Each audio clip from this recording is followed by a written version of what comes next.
नमस्कार, आप देख रहे हैं आज तक। आपके साथ मैं हूं सईद अंसारी। इंडिया 360 लेकर हम हाजिर हैं। देश और दुनिया की सभी बड़ी खबरें हमारे आधे घंटे के बुलेटिन में आपको मिलेंगी, लेकिन शुरुआत ढाका हमले में मारी गई भारतीय लड़की की खबर से। 19 साल की तारिशी ढाका हमले में आतंकवादियों की गोली का शिकार बन गई। तारिशी ढाका छुट्टियां मनाने गई थी। ढाका में मुंबई हमले की तर्ज पर हमला। मुंबई में 10 आतंकी तो ढाका में 7 हमलावर। बांग्लादेशी एलीट पुलिस का निशाना बने 6 आतंकी। कसाब की तर्ज में पकड़ा गया एक जिंदा आतंकी। बांग्लादेश में आतंकियों का हमला मुंबई के 26/11 हमले की तर्ज पर ही था, लेकिन जान माल का नुकसान मुंबई के मुकाबले बेहद कम हुआ। आतंकी हमले में 20 विदेशी नागरिक मारे गए। मारे गए लोगों में एक 19 साल की भारतीय लड़की भी शामिल है। तारिशी नाम की ये लड़की बांग्लादेश में छुट्टियां मनाने गई थी। जिस वक्त हमला हुआ उस वक्त वो रेस्तरां में ही मौजूद थी। विदेश मंत्री सुषमा स्वराज ने ट्वीट कर ढाका हमले में भारतीय युवती की मौत की खबर दी। सुषमा ने लिखा, बेहद दुख के साथ मुझे बताना पड़ रहा है कि आतंकवादियों ने एक भारतीय युवती तारुशी की हत्या कर दी, जिसे ढाका में आतंकी हमले के दौरान बंधक बना लिया गया था। 19 साल की तारिशी जैन कैलिफोर्निया यूनिवर्सिटी की छात्रा थी और मूल रूप से उत्तर प्रदेश के फिरोजाबाद की रहने वाली है।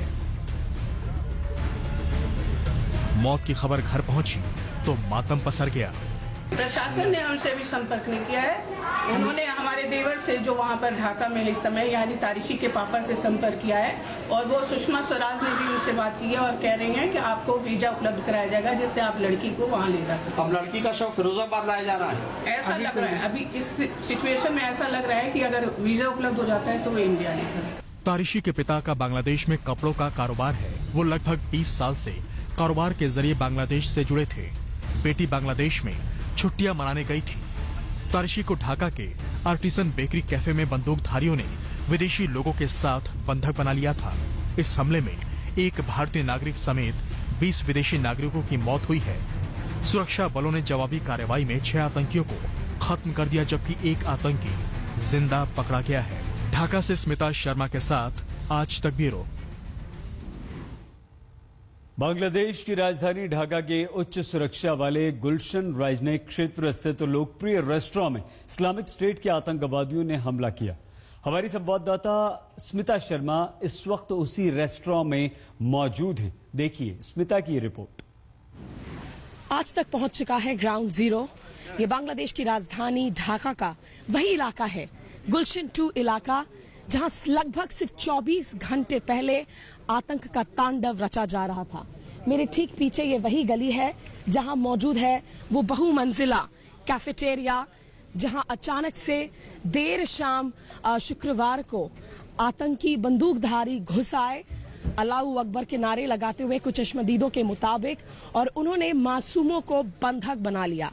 कई घंटे तक ये ड्रामा चलता रहा। आखिरकार जिस तरीके से यहाँ रैपिड एक्शन बटालियन हो, बांग्लादेश की पुलिस टीम और आर्मी ने मिलकर जो कार्रवाई की, उसमें 6 आतंकी ढेर हुए हैं, लेकिन 20 लोगों की जान गई, जिसमें कई इटली के नागरिक मौजूद हैं, जापानी नागरिक हैं, 2 बांग्लादेश के लोग हैं, स्थानीय लोग, और एक भारतीय लड़की, कम उम्र लड़की, 18 साल की जिंदगी, 18 साल में ही जिसकी जिंदगी खत्म हो गई, और उसका परिवार आज एक बेहद पीड़ा, बेहद गम से जूझ रहा है। यहाँ चारों ओर आप इस गली में देख सकते हैं, बारिश हो रही है, लेकिन मीडिया की मौजूदगी है। स्थानीय मीडिया, अंतर्राष्ट्रीय मीडिया, देश और दुनिया भर से जो है मीडिया यहाँ मौजूद है इस स्टोरी की कवरेज करने के लिए। और शेख हसीना सरकार के लिए बड़ी चुनौती है। अब तक जो वो कहते आए हैं कि जो भी यहाँ पर मर्डर्स हुए हैं या खून हुए हैं लोगों के, इंडिविजुअल्स के, उसमें आईसिस का हाथ नहीं है। आईसिस ने दावा जरूर किया है, जिम्मेदारी जरूर ली है, साबित नहीं हुआ है कि क्या आईसिस ही इन आतंकी हमलों के पीछे है या नहीं, लेकिन यहाँ शांति बनाए रखना निश्चित रूप से शेख हसीना की सरकार के लिए एक बड़ी चुनौती है। ढाका के गुलशन 2 इलाके से वीडियो जर्नलिस्ट कृपाल सिंह के साथ स्मिता शर्मा, आज तक। बांग्लादेश इस तरह के आतंकवादी हमले को पहली बार झेल रहा है। जाहिर है पूरा देश ढाका हमले से बुरी तरह से हिल गया है। हमारी संवाददाता स्मिता शर्मा ने ढाका के मेयर से भी बातचीत की है। Has Dhaka woken up as a different city today, as a city that is traumatized or as a city that has a lot of fears at this point in time? I just got into from Moscow, as you said, so I haven't met anybody personally as yet. But what I have communicated over the last 12 years, what I have communicated over the last 12 hours, everybody is very cautioned. Everybody got shocked.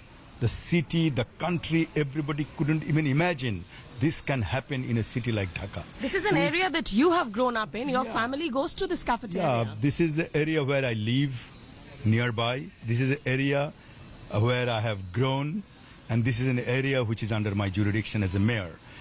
I and we could never think that such incident with AK-47, with so much of plan, can happen. But this, what has happened yesterday night, I think there is serious plan and some deep minds are working behind it. खबर अब जयपुर के BMW कांड की। एक MLA के बेटे पर BMW car में 3 लोगों को कुचलने का आरोप है। पुलिस के अनुसार शराब के नशे में धुत विधायक नंदकिशोर के बेटे ने अपनी BMW कार से एक ऑटो को इतनी जोरदार टक्कर मारी कि 3 लोगों की मौत हो गई। पुलिस ने विधायक के बेटे को गिरफ्तार कर लिया है।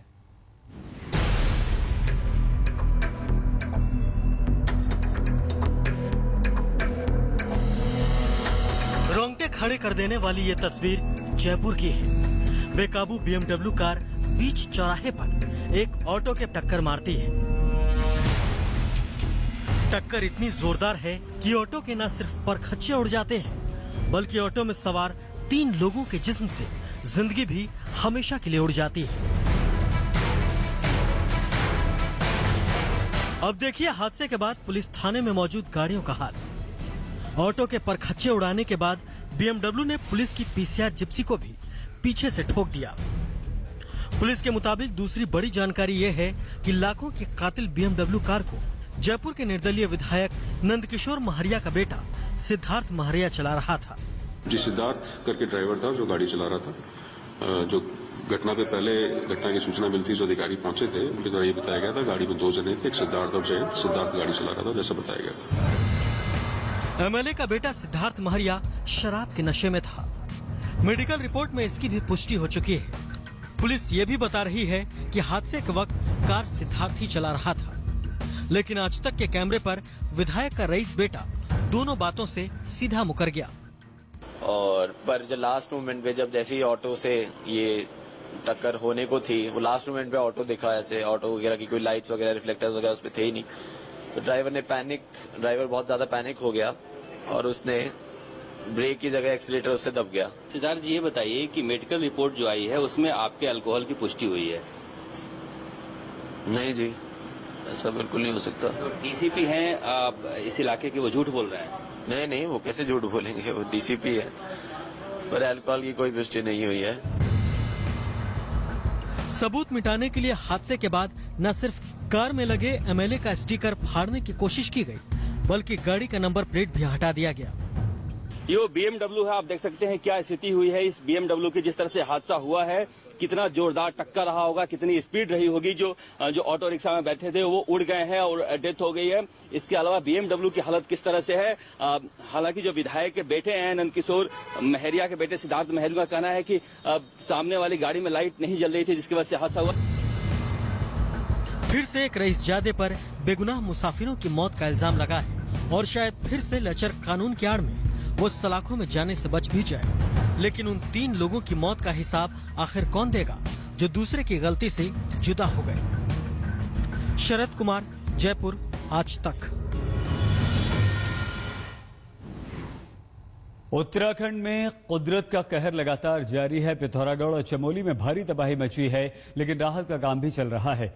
परेशानी यह है कि राज्य में कई जगहों पर हाईवे मलबे के साथ बह चुके हैं और 4 धाम की यात्रा में कई मुसाफिर और तीर्थयात्री फंसे हुए हैं।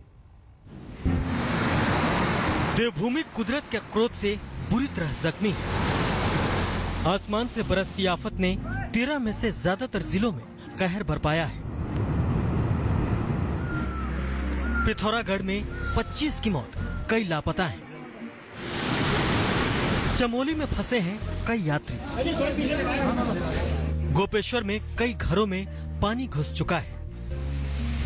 नंदप्रयाग के पास बद्रीनाथ हाईवे 58 50 मीटर बह चुका है।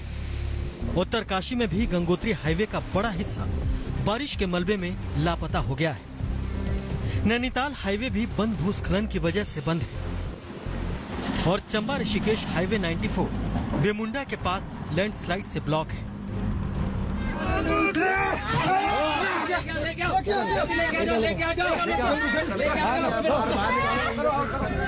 सभी प्रभावित जिलों में राहत का काम लगातार जारी है। सफलता भी मिल रही है। देखिए पिथौरागढ़ में कैसे एक महिला को मलबा के ढेर से सही सलामत निकाला जा रहा है।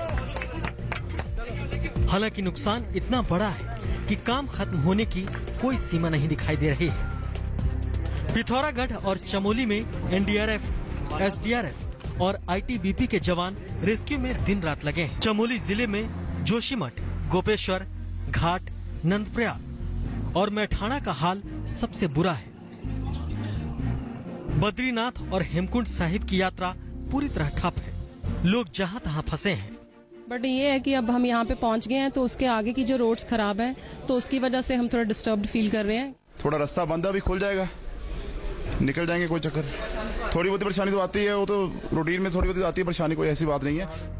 24 घंटे में कई जगहों पर 100 मिलीमीटर से ज्यादा बारिश रिकॉर्ड की जा चुकी है। दिक्कत यह है कि मौसम विभाग ने अगले 48 घंटों तक भारी से बहुत भारी बारिश का रेड अलर्ट जारी किया है, यानी खतरा अभी टला नहीं है। जोशीमठ से कमल नयन सिलोड़ी के साथ आज तक ब्यूरो। मुंबई में बरसात जमकर हो रही है। सड़कें लबालब पानी से भर गई हैं और परिणाम ये हुआ है कि सड़कों पर गाड़ियों की लंबी लंबी कतारें लग गई हैं। मौसम विभाग के अनुसार मुंबई वालों को अभी और बरसात से मुसीबत झेलनी पड़ेगी, मतलब बारिश अभी और होगी।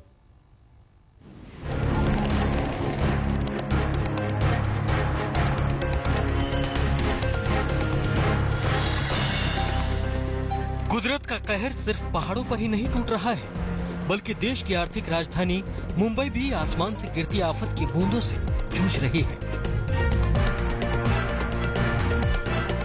इन तस्वीरों से आप अंदाजा लगाएं, समंदर के किनारे बसी आमची मुंबई खुद समंदर नजर आ रही है। घंटों की बारिश के बाद देखिए कैसे शहर के अलग अलग इलाकों में पानी भर चुका है, चाहे वो परेल हो, किंग्स सर्कल हो या फिर मरीन लाइन्स।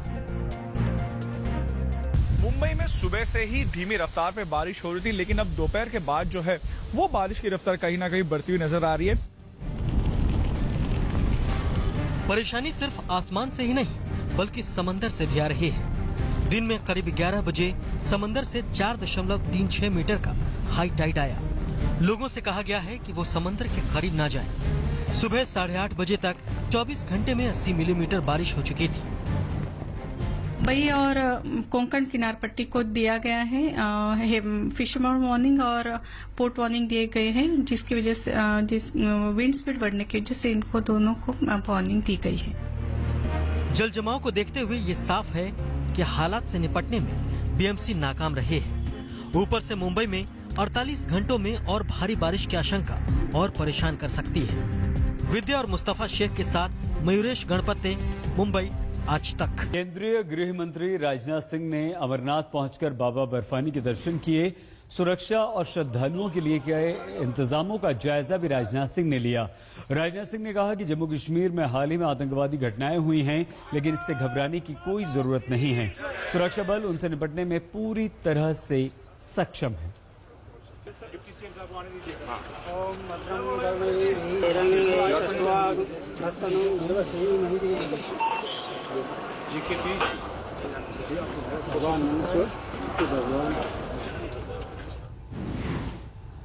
यहाँ पर आप कीजिए बस थोड़ा सा इंतजार। वेस्ट इंडीज को चित करने के लिए किस तरह से कैंप में चल रही है तैयारी और पूरे साल का एजेंडा सेट करने के लिए कैसे मिलेंगे दिग्गज, अब से कुछ ही देर में देखते रहिए आज तक।